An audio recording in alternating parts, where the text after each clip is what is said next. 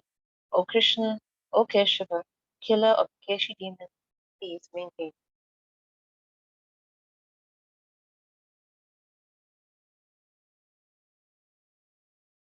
Again, thank you all so much for joining us today.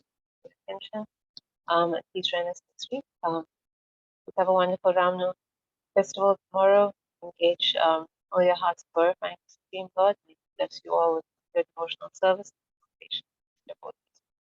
And please do attend the festivals at your local ISKCON centers in your area. Srila Prabhupada Ki Jai. Hare Krishna.